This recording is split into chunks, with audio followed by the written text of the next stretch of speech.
me the camera.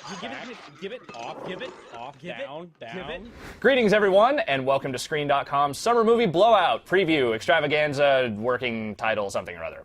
I'm Alex Navarro. And I'm Matt Rorie. Today, we're going to be plunging into the depths of 2010's upcoming summer blockbusters and giving you, the viewer, our picks for the flicks we're most looking forward to, as well as a few that we're maybe a little less enthusiastic about. Now, for a quick disclaimer about this, we've seen absolutely none of these movies. Like you, we really only know what's been written about them and shown via trailers. This is all speculation on our parts, and, for all we know, these movies could be complete, utter trash. But, that doesn't really matter. We're anticipating these movies, we're excited about them, and we want you to be excited about them, too. So without further ado, let's get into this thing. In the toughest city in the world, nobody fights crime like these guys. Somebody call 911, holy... My number 3 pick is The Other Guys. We don't really know too much about the other guys except for the pedigree involved. It's got Adam McKay and Will Ferrell and Mark Wahlberg as kind of a screwball cop comedy. And I'm really kind of hoping that after, Cop Out, maybe there will be one good humorous cop movie this year. It's an interesting cast, to be sure. The premise basically being that, Will Ferrell and Mark Wahlberg are these sort of schlubby, not very interesting or exciting cops, but The Rock and Samuel L. Jackson are these total badass cops that everybody in the precinct is super, respectful of, and basically wacky hijinks ensue, I guess. Which is really weird because The Rock played the exact same role in Get Smart. Yeah. So it's kind of a weird take on that whole premise, but I think with the people involved, it should be really funny, and when I saw the trailer, definitely the entire theater was kind of cracking up. I believe in Will Ferrell's shtick still to this day. I know some people are sort of getting off that train, but I believe it. I don't know how I feel about Mark Wahlberg in a comedic role yet, but I'm willing to buy into it for now. I'm going to believe. Yeah, we'll have to just see how it turns out, but I think I'm hoping it turns out pretty well. The only life they've ever known is war. The only loyalty they've ever had is to each other. My number 3 pick is The Expendables. This is Sylvester Stallone's written by, directed by, starring in 80s action throwback, redonkulous extravaganza featuring the likes of Stone Cold Steve Austin, Dolph Lundgren, Terry Crews, Jason Statham, Jet Li, Eric friggin' Roberts. Say something. Say something about this movie. I don't know what you can say. It's obviously Sylvester's kind of opus. I mean, what a lot of people don't really know about Stallone is that he's written and directed a lot of movies. He did Rocky. I mean, he wrote that too. So I have faith that it'll be a well-made movie. I don't know how much schlock value they're going for. It could either be the best B movie ever or the worst A movie ever. I have no clue. When he does this super ultra-violent thing like he did in the last Rambo movie, it's a lot of fun. And when you throw in the fact that it's already in machismo overdrive, and then you throw in cameos by Mickey Rourke and Bruce Willis and Arnold Schwarzenegger, that's a huge that's boner inducing. I'm sorry, it really is. It's going to be great. It's going to be well worth watching no matter what. That's the last statement I can make about it, probably. Fair enough. Yeah.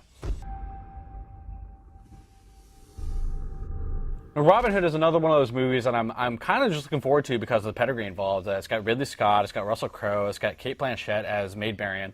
And the one thing I can say about this movie is, in all action movies, I love seeing people get hit by arrows. That's right fair. In the head, right in the arm, right in the crotch, whatever. I think arrow kills are among the most entertaining action movie deaths you can have. I've seen you be aroused by scenes from 300, so that doesn't really surprise me. This is an interesting one because Ridley Scott is kind of all over the place, in the last several years. Definitely. And, I'm definitely not as much in the Gladiator camp as some people tend to be. Sure. And this kind of looks like Gladiator, more time spent in the forest.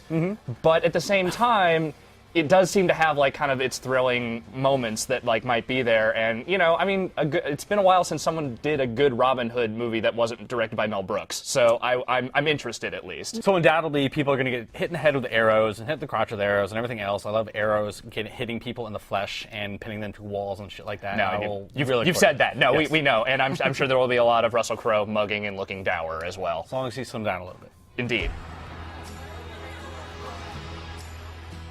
My number 2 pick is Scott Pilgrim vs. the World. Now, this is based on a graphic novel series that I know, frankly, next to nothing about, but I know that all the indie-sensitive kids that I know that are also huge comic book geeks, which is, frankly, a small segment, but, a segment nonetheless, love the hell out of this thing. It's basically the whole premise is Michael Cera has this new love that he's totally into, but apparently in order to actually win her heart, he has to defeat her 7 evil ex-boyfriends, which is absurd, but it looks like a lot of fun. Certainly a lot more fun than like most Michael Cera movies tend to be. Yeah, I'm kind of over the Michael Cera era. I'm kind of hoping that in the Jay Baruchel era kind of fade into oblivion. But at least this movie is going to let us see Michael Cera getting hit in the face a bunch. By the likes of Chris Evans and Jason Schwartzman, no less. I'm all for it. It's a good cast. Edgar Wright of Shaun of the Dead and Hot Fuzz fame also directed this one, so I feel very good about it personally. Cool. I'm going to go see it. I hope it's okay. Excellent. Now, before we get to our number 1 picks, there are a couple other little categories we want to slide into here. Some movies that aren't necessarily our top choices for the summer, but, some things to look out for as well. First, we're going to take a look at some wild. So this is the Angelina Jolie spy vehicle movie that looks like it could be an entertaining thriller, or it could just be loud, noisy bullshit. I mean, I frankly have no idea. The trailers don't really give me much of a clue as to what's going on. Seems like it could go either way. It looks very much like kind of a female Jason Bourne kind of thing, where she has to go undercover and you go against all the people she was before. But the Bourne movies are a fine film, so I hope it lives up to that kind of... Yeah, this looks way less gritty than that, though. We'll see. I'm hopeful just because usually when she's involved in a starring role like that, there's at least some fun to be had. Yeah. But I just don't know at this She usually point. picks pretty good projects, at least. Hopefully. The name of the agent is Evelyn Salt. My name is Evelyn Salt. After that night, some say he was a changed So for my wild card, I'm picking Jonah Hex. We really don't know too much about it at this point. At least I don't know too much about it. But I know it's based on a lot of really cool comic books. It's got John Malkovich as a villain, which is awesome. Often very good. Josh Brolin, who seems like a good, kind of up-and-coming actor, and it's got boobs. So. Yeah, by boobs you mean Megan Fox. Yes, well, yes. It's kind of synonymous at this point. No, it's weird because they haven't really said very much about the movie, which is not always a great sign of things to come. And Josh Brolin's picked some really interesting roles post No Country for Old Men. Yeah, we'll see. There was W, for instance. He's good in Milk. He was good in Milk. He was a little weird in Milk, but it was good. And now he's playing the scarred bounty hunter from the Jonah Hex series. So who's to say whether it'll be? So this movie might be the next Wild Wild West. I hope not. Yeah, I'm really hoping for something a little grittier than that. So next category is Under the Radar. These movies maybe aren't getting promoted as much as their high-budget brethren, but we think they might have a little potential. Heart rate stable. My pick is Splice. I don't really know too much about Splice except for the trailer, but it does have Adrian Brody and Sarah Polley, both of whom they don't necessarily have to pick movies like this, so I'm hoping it has a better script or a better direction or something to distinguish it than all the other kind of crappy mid-90s genetic experimentation films. Yeah, I mean, I think have to is sort of an interesting way of putting it, because Adrian Brody hasn't been doing a whole lot lately. He is also in Predators this year, which is another movie I would put into the... yeah, I forgot about that. I would definitely put that into the wild card category. But at the same time, Sarah Polley, she just shows up to direct an indie movie once in a while and then just sort of disappears. So this might be her paycheck movie. You never know. She might just be building up little funds for her next little indie flick. But I saw the trailer. It looked really interesting. It didn't go too far into oh my god, action-packed alien moments. So I'm hoping it's more of a thoughtful look into genetic experimentation. But who knows? That's why it's Under the Radar. Certainly looks unsettling. I'll leave it at that. I am in a tailspin. I'm lonely. My Under the Radar pick is Cyrus. Now, this is sort of an interesting-looking indie comedy starring Dr. Steve Brule himself, John C. Reilly. Cool. As a sort of lonely, divorced guy who, is kind of on the verge of pathetic. And then he meets Marissa Tomei's character, and they start to fall in love, and then he realizes that she has this creepy, grown son played by Jonah Hill, who looks just utterly unnerving in every scene in this trailer. And I'm sorry, this movie has no business coming out in July. This looks like total, fall, winter indie release. Yeah. I don't know. I like John C. Reilly a lot in all his movies. He's kind of an underrated comic actor, but he's really kind of built up a name for himself over the last few years. So I'm looking forward to it, I guess. Yeah. Jonah Hill's another one of those guys who's kind of, I'm wearing He's good in supporting roles, and I think this is one of those supporting roles he could actually kind of shine in. We'll find out, I guess, together. Indeed we shall. One more category before our top picks is the potential cinematic disaster. These are, the summer films that, frankly, look like complete garbage. I feel like we're on a quest to start a new life. Go ahead. So this is my first pick, The Karate Kid, which is probably the most needless remake I've heard of anything announced this year. It stars Will Smith's vaguely, sort of, maybe talented-looking son as a boy who travels to China with his mother. Jackie Chan mentors him in the ways of kung fu, not karate. And growing up happens. I don't really know. Like, this just looks terrible. Looks really, really bad. Jaden Smith was awful in The Day the Earth Stood Still. I have no hope that he can carry a film. I don't like child actors to begin with, and this just looks... Well, you just hate children. I hate children. I hate all of humanity. But you hate anything that is happy and good, and I respect that about you. And this, it just looks bad. Yeah, I just can't get over the fact that it's called The Karate Kid and it's about kung fu. Like, that is... Like, I get the franchising, that makes a certain amount of sense, but that's also a horrible, abysmal thing. I hear they're going to call it something different in Japan.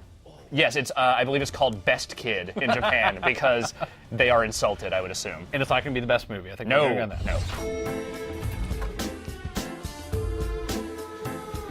So my pick is Killers with Katherine Heigl and Ashton Kutcher. And if you can name a pair of leading stars that sounds more insufferable than that, I will shoot myself in the head right now. That is poisonous sounding.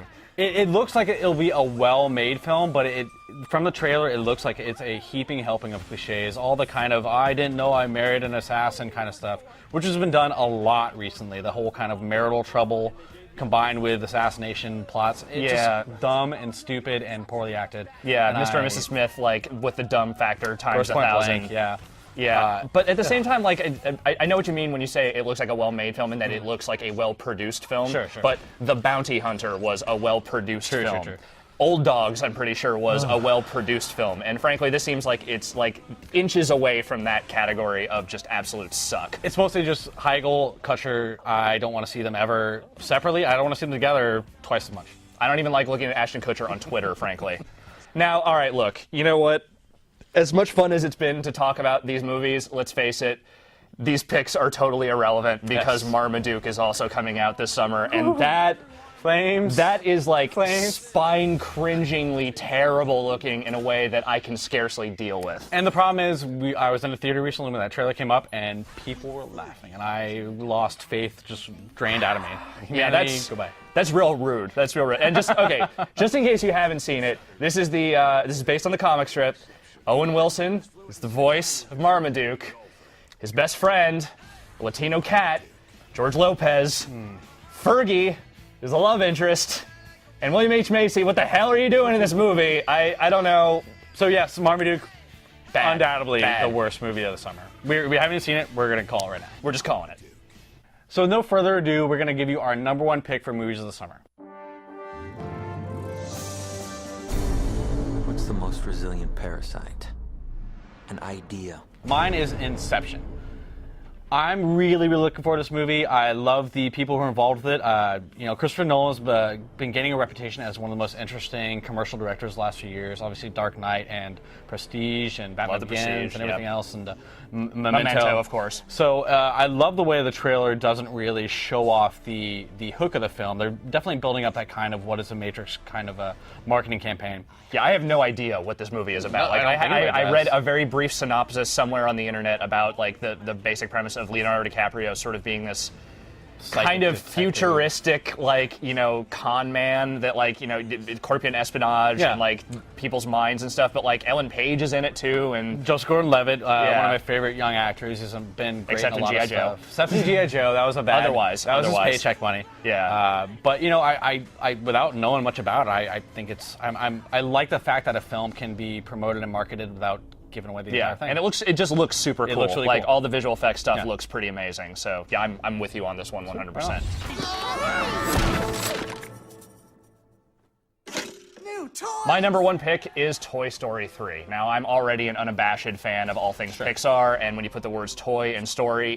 together into a film title, it equals money. Yeah.